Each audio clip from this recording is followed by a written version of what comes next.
1 Tesalonika 5 ayat 19. Janganlah padamkan roh. Selain mendukakan Roh Kudus, orang percaya juga bisa memadamkannya. Mendukakan berhubungan dengan Roh Kudus sebagai pribadi dari Allah Tritunggal yang memiliki rasio, emosi, dan kehendak. Sedangkan memadamkan berhubungan dengan kuasa Roh Kudus yang menerangi, menghidupkan, dan memurnikan orang percaya. Roh Kudus diam di dalam orang percaya dengan suatu misi, yaitu pertama, Roh Kudus menuntun kita ke dalam seluruh kebenaran, seperti yang dikatakan Tuhan Yesus kepada murid-muridnya sebelum dia disalibkan, bahwa apabila Roh Kudus datang, ia akan memimpin orang percaya ke dalam seluruh kebenaran. Kedua, Roh Kudus memberikan berbagai karunia kepada tiap-tiap orang secara khusus seperti yang dikehendakinya, sebagaimana yang dikatakan Paulus. Ketiga, Roh Kudus memberikan kuasa untuk menjadi saksi Tuhan seperti yang dikatakan Tuhan Yesus kepada murid-muridnya sebelum dia naik ke surga.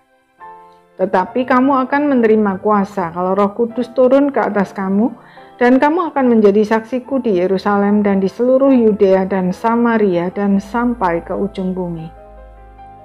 Semua yang dilakukan Roh Kudus di dalam orang percaya merupakan anugerah yang sangat istimewa. Tetapi kita tidak akan menikmatinya jika kita memadamkannya. Yang pertama, kita memadamkan Roh Kudus jika kita melawan kebenaran yang disingkapkan olehnya melalui firman-Nya, dengan cara tidak mengakui dosa sebagai dosa dan terus berkanjang di dalamnya, serta tidak melakukan hal-hal yang seharusnya dilakukan sebagai orang percaya.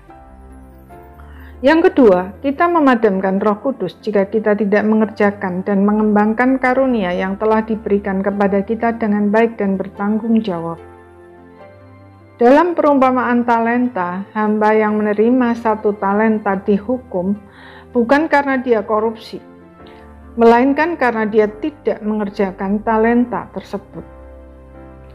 Yang ketiga, kita memadamkan Roh Kudus jika kita tidak berperan sebagai saksi Tuhan yang efektif karena kita hidup dengan kekuatan sendiri, bukan bersandar kepada kuasa Roh Kudus.